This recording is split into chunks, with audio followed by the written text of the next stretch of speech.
You gotta give me one thing. I'm a scary judge of talent.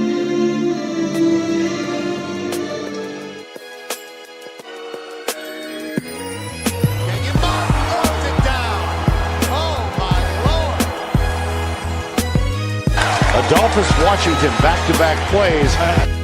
The Detroit Pistons select Luke Kennard from Duke University. Hey guys, welcome back to another episode of the Triple Double Podcast. After taking last week off in preparation for the NCAA Division I live evaluation period, we're back at you here in between events, getting ready to head to the Spiece Run and Slam this weekend, where Jay Morrow and I will be.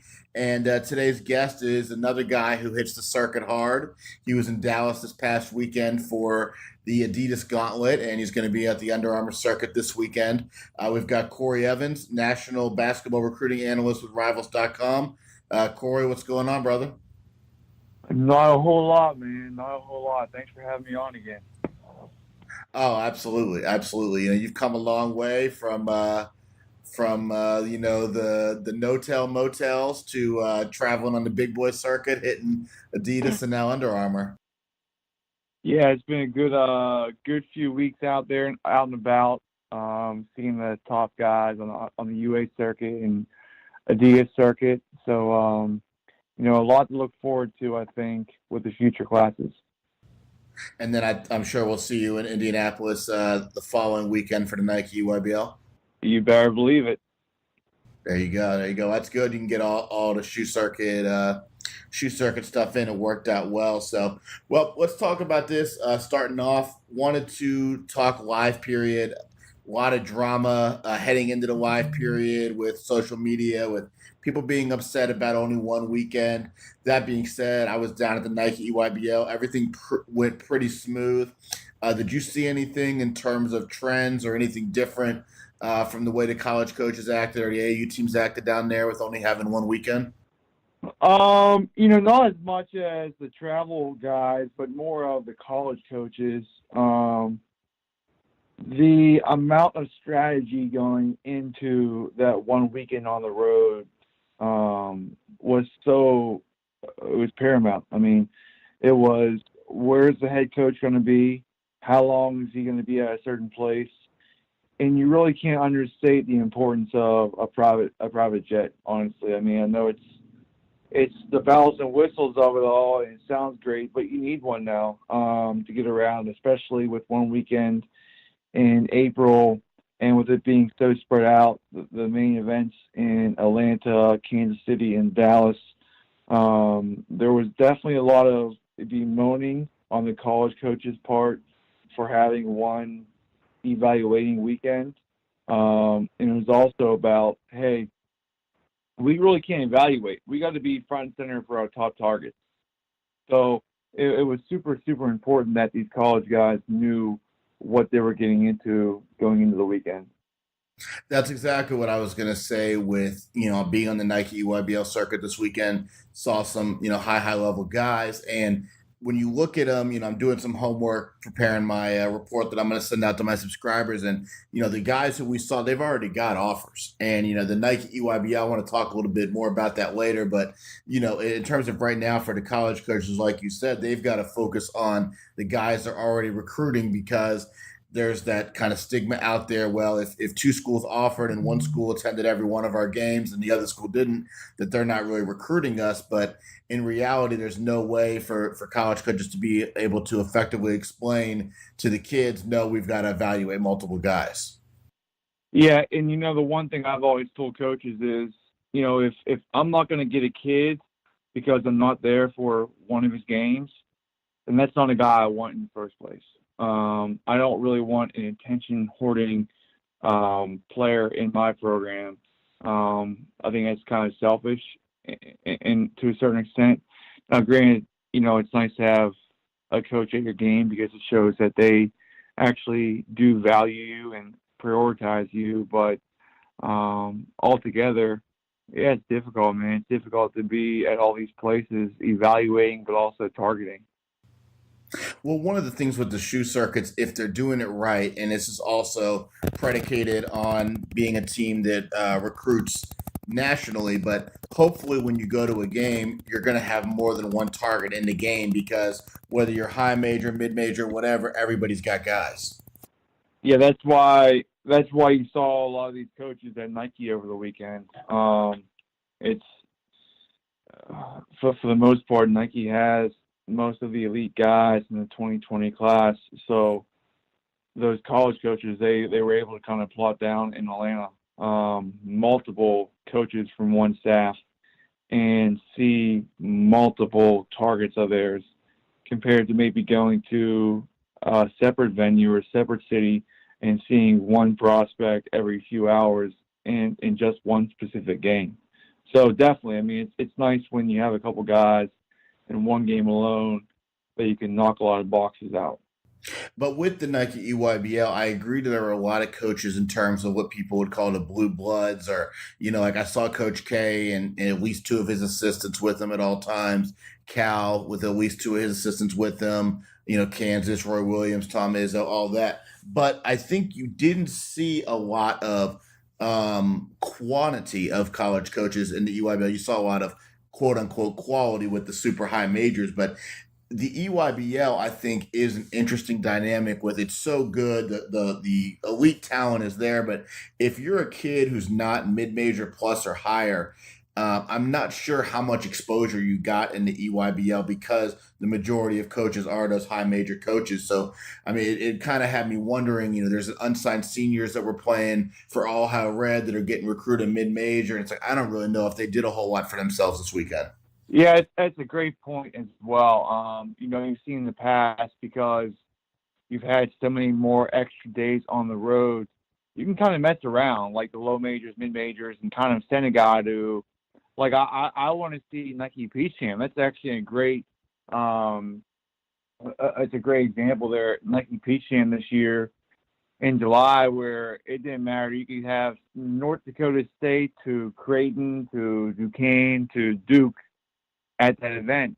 But now that there's one 4-day period for travel basketball in July, I don't know if we will see, the North Dakota States, the mid-majors, all those schools, and even the Duquesnes for the most part, maybe one or two here and there. But they're going to have to specify exact events, exact cities, exact prospects they need to be in front of and see compared to maybe kind of going out to these prestigious Nike EYBL events. The other thing with that is that I talk to a lot of, low and mid-major schools that are subscribers to my service, and a lot of them didn't even go out on the road at all. You look at they're recruiting unsigned seniors, they're having visits with unsigned seniors, they're recruiting sit-out transfers, grad transfers, having visits with those guys.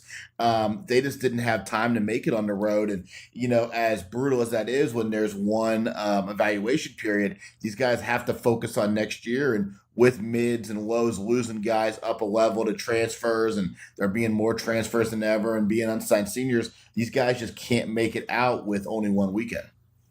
Yeah, it's funny because for the most part from June to maybe February, high school recruiting is so important. And then from March, April, a little bit of May, it takes a backseat entirely. And that's when you see how crucial the transfer level is to any program, even more so the high major level where NBA departures happen, out transfers happen, and you have a lot of schools that are bringing kids onto campus those weekends for official visits, and coaching staffs, they might send one guy out, but for the most part, they're kind of missing out. They're picking the one specific transfer over evaluating or targeting or whatever it might be.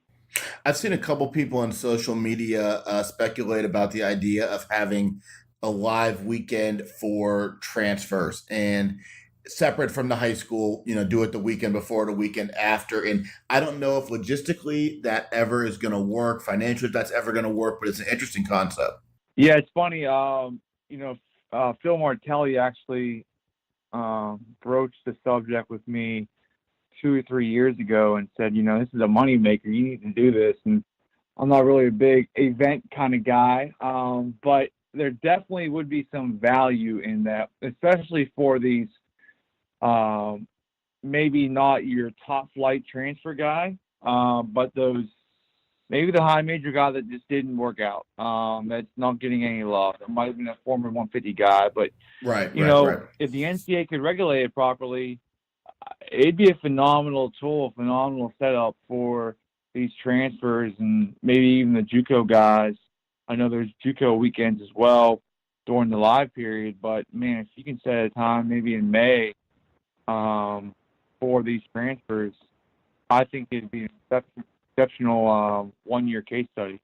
And with that, that seems to be what the college coaches want to do right now. I mean, one thing that I saw in the EYBL and talking to some, grassroots coaches who were on the Adidas circuit, they echoed the same thing, which is that these guys just didn't have time for 16 and under basketball, or let alone 15 and under. Now, the schedule worked out a little bit in Nike where they've got 17 and under slots and 16 under slots. So, if a coach wanted to be in the gym all day, they could see 16, but these guys have to focus on 17U with, how short the recruiting window's getting, and, the emphasis on getting older means transfers and then 17U kids only.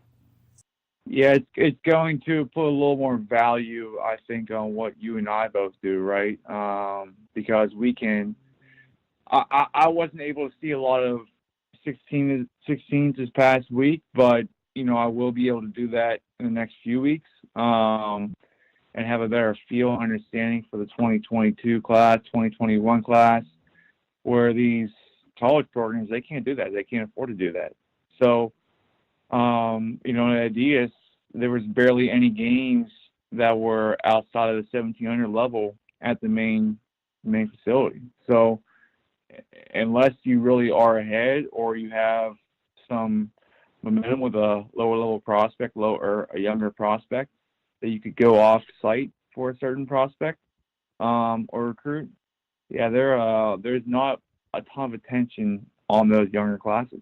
Right, but I did want to kind of wrap this segment of it up and say that, there are some negatives, but when you look at what the EYBL is doing, what Adidas has done, what Under Armour's done, it's still, in my opinion, light years ahead of where we used to be. And for there to only be one weekend, it's a hell of an opportunity for college coaches to see a whole lot of guys. And I know there's some people that say, well, we wish there was crossover in the circuits and this and that, but, the kids who play in these circuits, I hope they understand that, they're extremely blessed to have these opportunities because they didn't exist for previous classes when you remember the days not that long ago when there was no spring evaluation period. And then the other thing is, there's so many kids who would kill to be able to play on the circuit that, for whether it's for a political reason or exposure reason or whatever, don't get that opportunity. Yeah, man. Like, I remember whenever I got into business, and you as well, like, it was a free-for-all, it felt like. It felt like the Wild Wild West in a way. Like, who's on whose roster, stats, all that. Now we have advanced stats, man. We're doing advanced stats for these games. It's phenomenal just how much ground we've made up and the uniformity to it all compared to where we were 3, 4, 5, 6 years ago. We are better off now in the travel basketball realm compared to what the NBA was 6, 7, 8 years ago with stats. The trickle down effect has been great. Just how authentic and how governant, how well it's governed. It's tremendous. It's definitely a step in the right direction. I know there's a lot of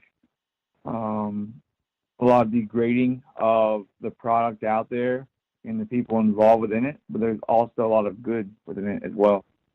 And if you're a high level kid, I just don't understand how you can't play on the shoe circuit if you've got that opportunity. But if you don't have that opportunity, or for some reason you choose not to, I mean, there still are other avenues. Pitt Jam Fest, I'm sure, had plenty of coaches. I talked to people who were there that said there were plenty of coaches. I'm a big believer in there's a legendary Division III football coach named Frosty Westring. He wrote a book called Make the Big Time Where You Are. I'm a big fan of that book, and just talks about, decide that you there's no place you'd rather be than the place you are right now. And I mean, hopefully that's what they took. But do you think that there were exposure opportunities for the kids who weren't on shoe circuits?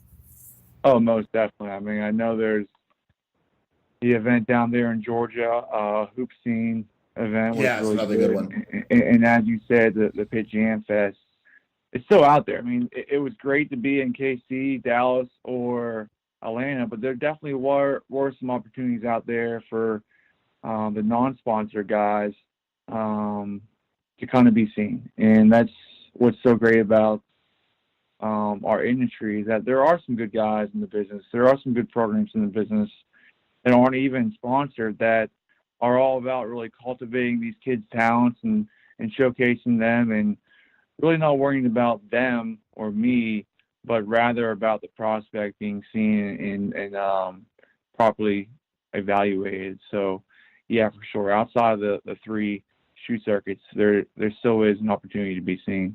It's just a matter of, what level of exposure do you really crave. And I remember a kid from Ohio decided to join the Nike EYBL for 17 and under a few years ago, and prior to that he had not played on the circuit. And John Stovall from Nike told me before, he said, basically this kid's got a decision, and he's good enough that he's going to get high majors, in the Big Ten, in the area, within 200 miles. But if he plays on the shoe circuit, he's going to get SEC, he's going to get Big 12, he's going to get Pac-12. And that's kind of the opportunity the shoe circuit gives you. And it's interesting to see, how national a lot of these high majors are getting now because of the EYBL.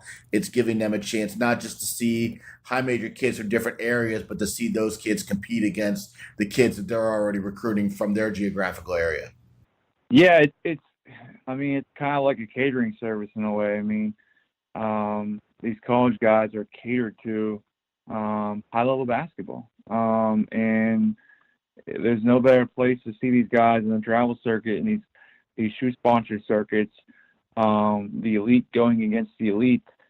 There's not much of an easier evaluating tool out there than those kind of platforms. There is, but then you have to even just consider how high level it is. Like, I watched the Phenom University team from the Milwaukee area this weekend, and they've got two kids coming off the bench that are big time high major kids. One of them's a top 100 player.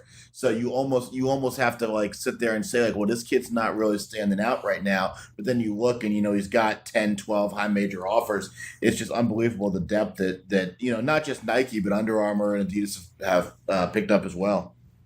Yeah, I mean the amount of depth in those. I mean, think about each one teach one a couple of years ago. You had a guy like Bruce or Barry Brown for Kansas State, who was like a seventh and eighth man off the bench, and now he's one of the best players in college basketball last year. And the list can go on and on. The amount of talent there is why you always got to watch. There's always that one breakout moment for a prospect, and you never know what's going to happen. And that's why I think continued evaluating of a certain prospect throughout high school, travel, camp circuit is so important. Well, you talked about the continuing evaluation, and I think that's important. And when you see the shoe circuit, regardless of which circuit it is, you're gonna see a couple different styles of teams, I think, depending on where you come from. And there are certain parts of the country where you've got guys who have just unbelievable athletic tools, size, frame, leaping ability, and they're not necessarily the most skilled basketball players, nor are they the most high IQ basketball players. And then you've got some other guys, a lot of times they're Midwestern type of kids where they don't have those great physical tools, but they really know how to play. They're really skilled. They tend to be really tough. And those, I think, are the kind of the nuances that really lead to trying to be a good evaluator as a college coach or as a scout. And one thing I think that I try to take away in watching some of these teams is, do you want to assemble a team that's going to win the warm-up lines? Some people call it the all-airport team. Or do you want the type of team to put together that can win you the basketball games? And that's what these college coaches ultimately have to figure out, is which guys can win them the basketball game.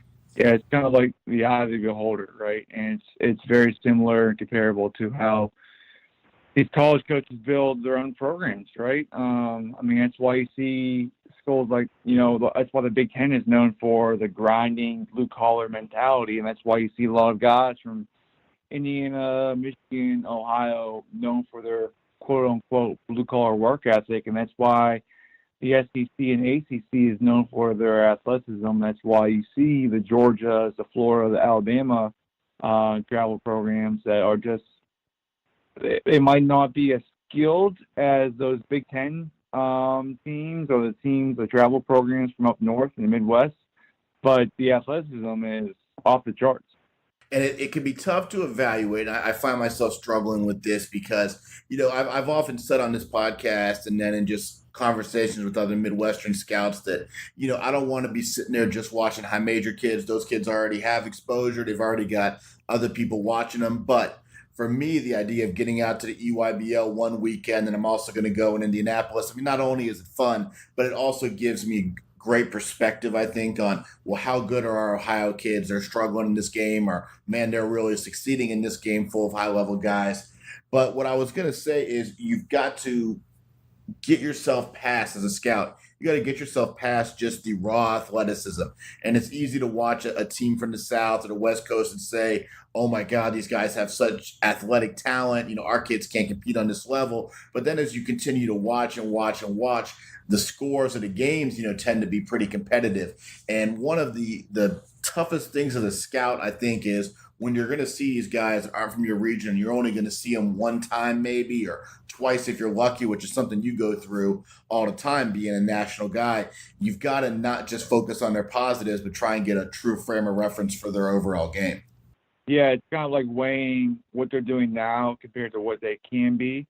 It's also weighing, as you said, the physical tangibles of it all. Like, are they great now, but have they progressed?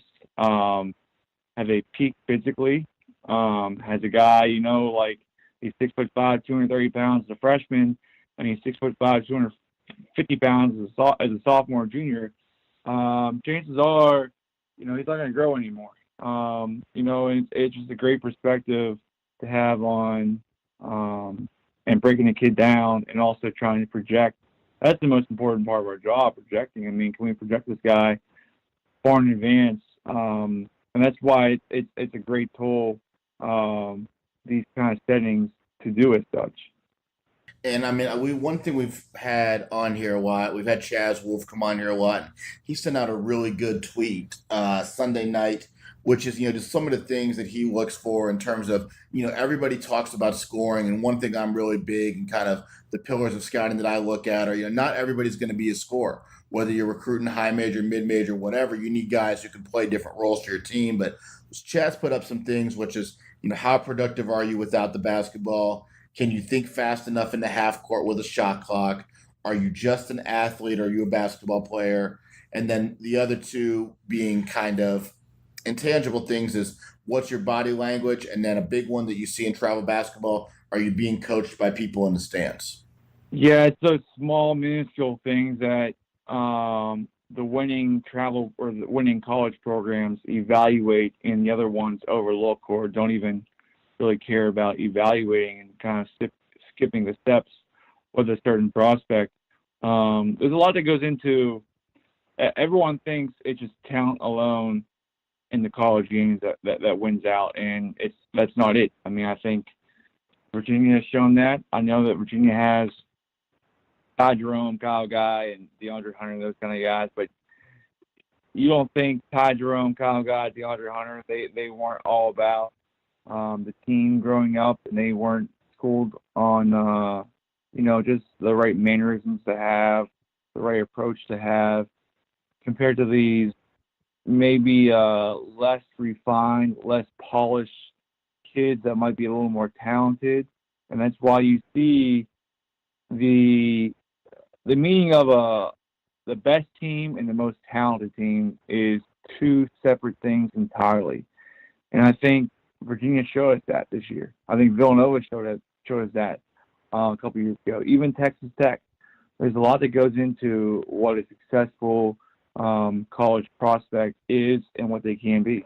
And it comes down to the college coach at that level too, because what your job is, what my job is as a scout, is to identify kids who are talented enough to play at that level, regardless of what that level is. And, we're going to do some background stuff and feed the college coach some info on the background stuff. But what the college has to identify is, can this kid play in our style of play? Can this kid fit into our program from a culture standpoint, from a system standpoint? But the other thing they have to evaluate, depending on their roster, is this kid college ready? And that's one of the things that needs to go into the equation if you're Duke or North Carolina or Kentucky and you're recruiting these one and done kids. Is some of these top 20 talent kids are already there now and they're ready to play, and college is almost a waste of their time, like a Zion. And then there's other 5-star kids who they've got the upside, but they're ways away from being where they need to be able to contribute even at a mid-level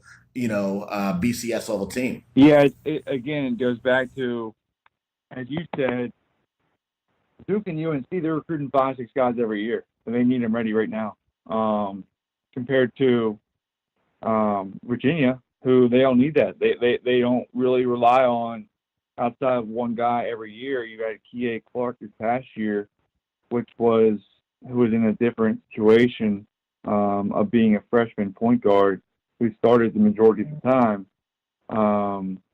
It's all about the program as a whole. Like, do we need this guy now? Can we wait and develop him? Can we redshirt him? Will he be able to grow in our system for longevity purposes compared to Duke and Kentucky and Kansas in a way where, hey, we need him now. Like Quentin Grimes. Quentin Grimes is a 5-star guard that, he didn't really excel like many believe at Kansas. But at a place like Virginia that might be a little more patient with him, that might not have thrown him to the wolves in a way, and might have been about the long term with him.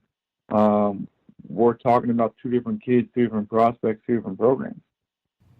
And Villanova is another great example of that, where you look at like the Javon Quinterly kid is obviously talented enough to play right away on that level, but you look at somebody like Jay Wright and they're going to focus on prioritizing long-term over short-term. And, they could throw that kid on the court and he would have had some good games and he would have struggled some games, but they're more of the red shirt or play the kid very little belief. And then, sometimes that's going to lead to transfers, and the kids who stick it out are usually going to end up being really, really good players, which is, what some of their kids who are now in the pros went through.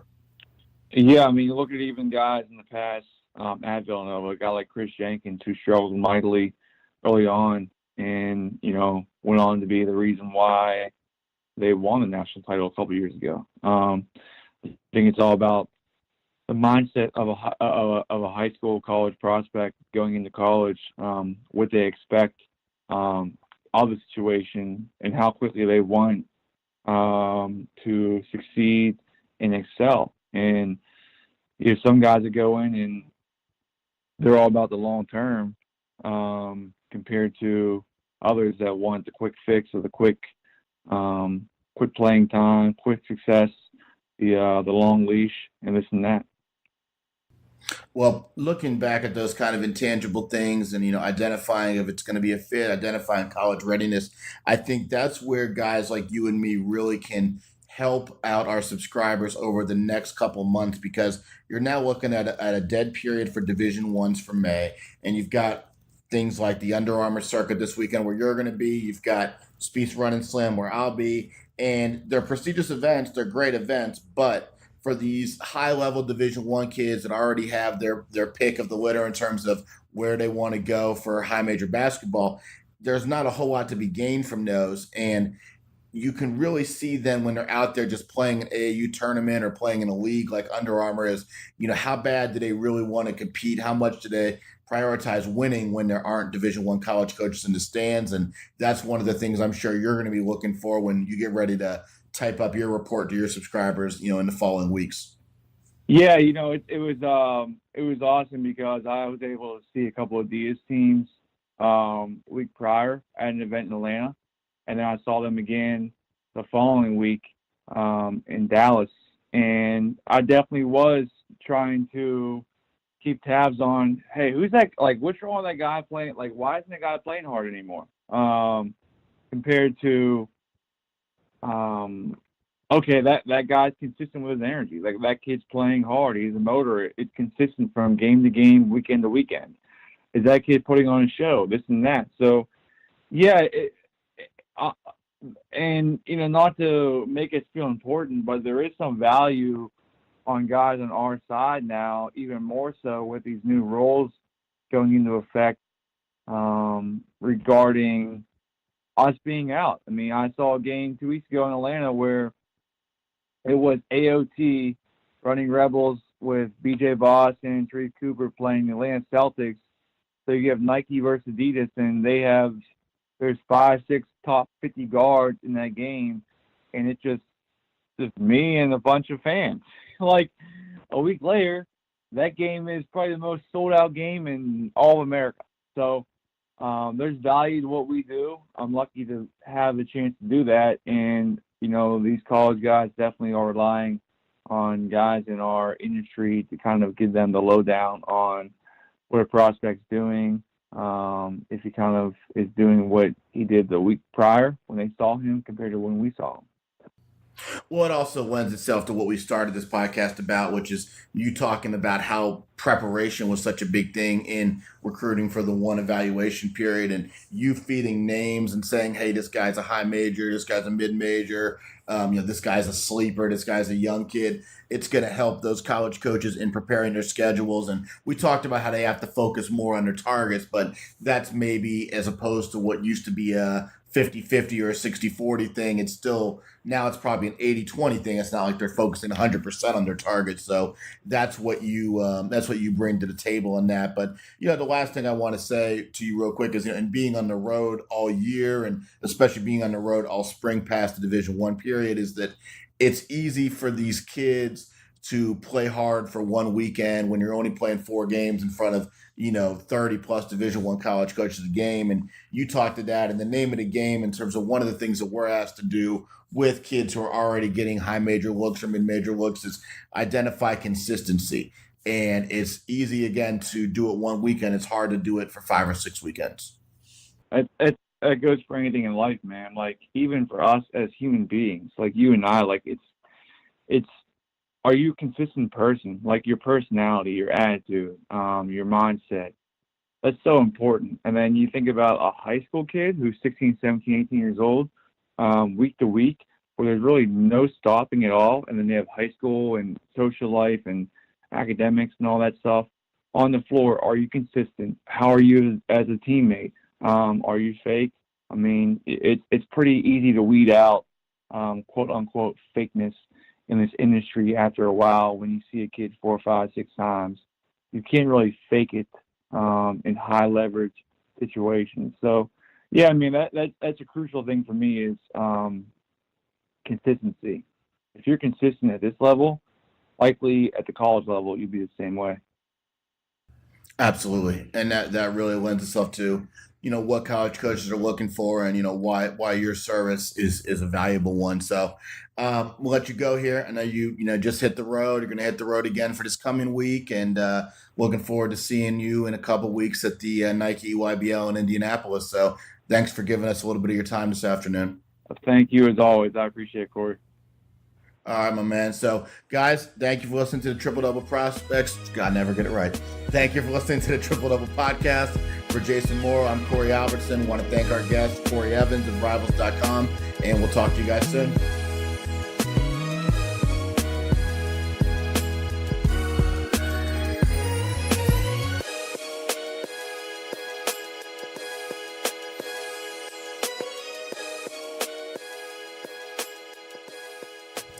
This podcast is brought to you by PlayEasy.com. For players, coaches, or casual athletes looking to book a sports facility, as well as owners and managers of sports facilities, PlayEasy.com is the new one-stop site for streamlined services. If you're looking for a place to practice, play, host your tournament, camp, or other, simply go to PlayEasy.com and create a booking request for your area. Your request will go out to surrounding facilities who will respond with their best offer. Once you receive the offer that best fits your needs, book the facility and you're ready to play. For facility owners and managers, PlayEasy puts the power in your hands to maximize the usage and visibility of your facility. Register your facility for free today at PlayEasy.com. PlayEasy.com is the booking site built by athletes, coaches, and facility managers, and is proud to help bring you the Triple Double Podcast.